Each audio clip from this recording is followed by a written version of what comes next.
Alors, cette semaine, je vous communique une de mes passions, l'hypothèque. C'est tellement complexe, ça prend des spécialistes. J'en ai une avec moi, Geneviève Lafond de Desjardins. J'ai des questions à y poser, c'est incroyable. J'aimerais ça y poser une question que les clients me posent toujours, c'est comment ça, une évaluation agréée? Puis les gens, des fois, ils me disent « Ah, une inspection! » Puis là, je leur explique « Non, une évaluation. » Écoute ça, il faut démystifier c'est quoi, puis pourquoi qu'on a ça, surtout dans le marché actuel qu'on vit là, en fluctuation, en effervescence. Explique-nous ça, s'il te plaît. Ah oui, ça, c'est vraiment une excellente question, hein? Surtout depuis un an ou deux, là, effectivement. En fait, lorsqu'on fait un financement hypothécaire, le financement est vraiment sur le prix d'achat ou l'évaluation agréée le plus bas des deux. Donc, et c'est toujours le cas. Le plus bas des deux, à retenir. À retenir, oui. En fait, ce qui se passe depuis vraiment plusieurs années, les valeurs étaient quand même assez conformes. Alors, si j'achète une maison de 400 000, elle vaut 400 000 c'est rare qu'on va acheter une maison de 400 000 qui en vaut 300.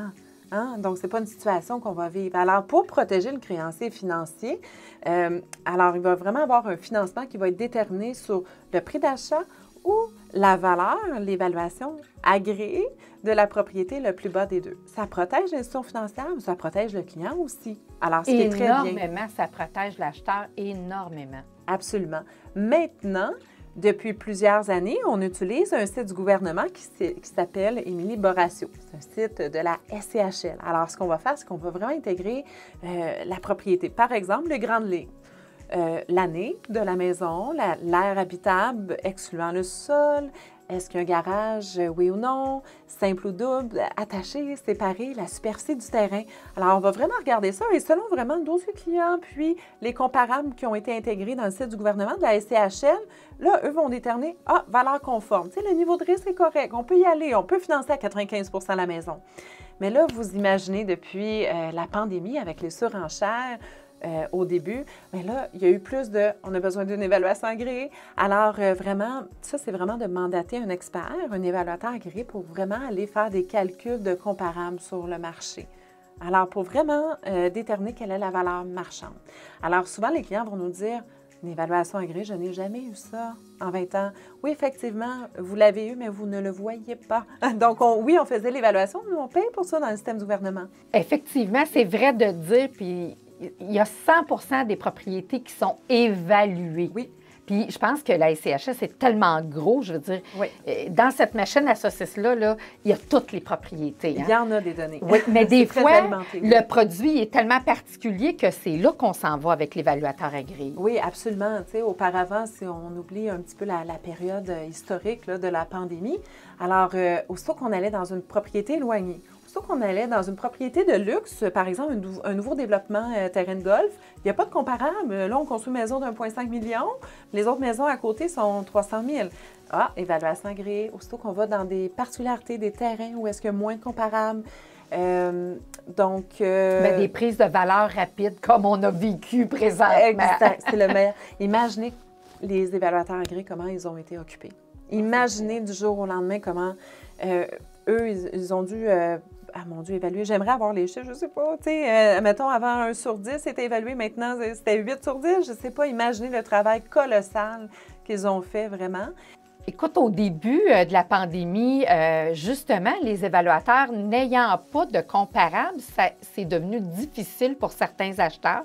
Il y a certains acheteurs, moi je l'ai vécu dans plusieurs cas, qui ont dû mettre une mise de fonds supplémentaire qui a créé finalement des comparables parce que ils ont été achetés au prix offert. Mais ça, là, peut-être tu pourrais donner des explications là-dessus parce que j'ai des clients, moi, qui ont vécu des gros stress. Puis c'est le fun là, que le marché, il y a une certaine stabilité pour un temps.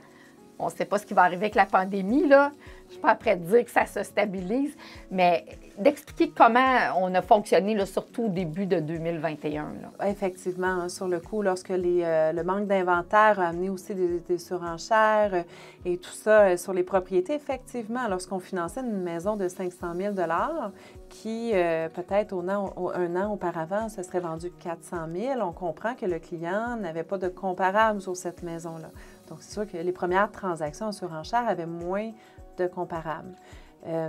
Quelqu'un qui a une bonne mise de fonds à donner ou qui est en mesure de donner 100 000 de plus parce qu'il, pour X, Y raison, sait que le marché va augmenter ou il y en a besoin, il achète, lui pourra donner le 100 000 supplémentaire de plus. Mais on comprend qu'un premier acheteur qui va arriver dans une période de surenchère avec son 5 de mise de fonds, aucune liquidité supplémentaire disponible, sera peut-être un peu moins dans la course lorsqu'on va être en offre multiple sur une maison. Désavantagé, effectivement, c'était des choses qu'on regardait.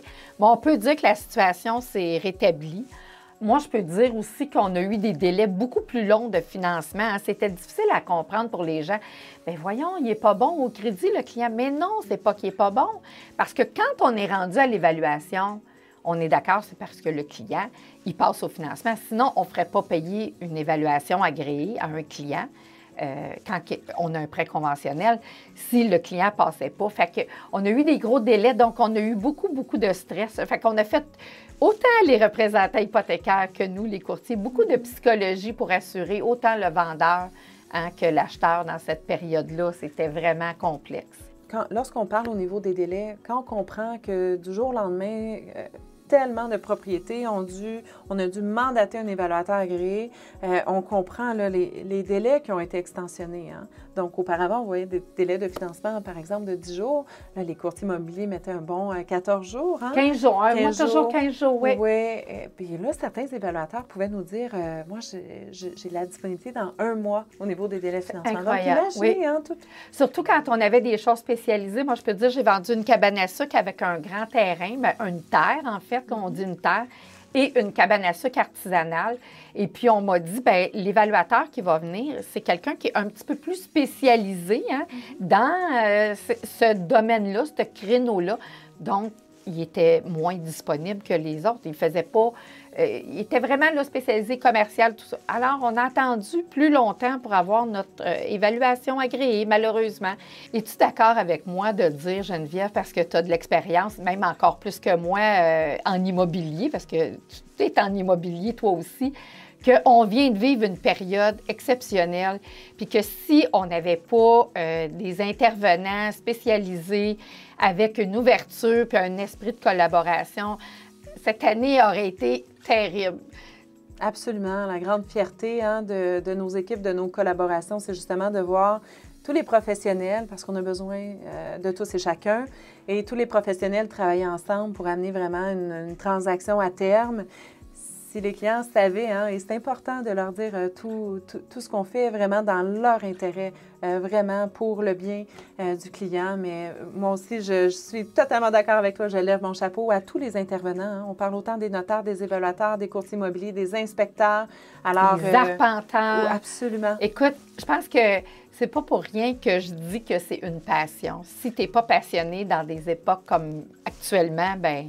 Et mon Dieu, que c'est des années difficiles. Puis moi, en tout cas, j'en sors avec une fierté, puis un sourire, puis on va continuer longtemps parce que c'est une réelle passion. Absolument d'accord avec toi.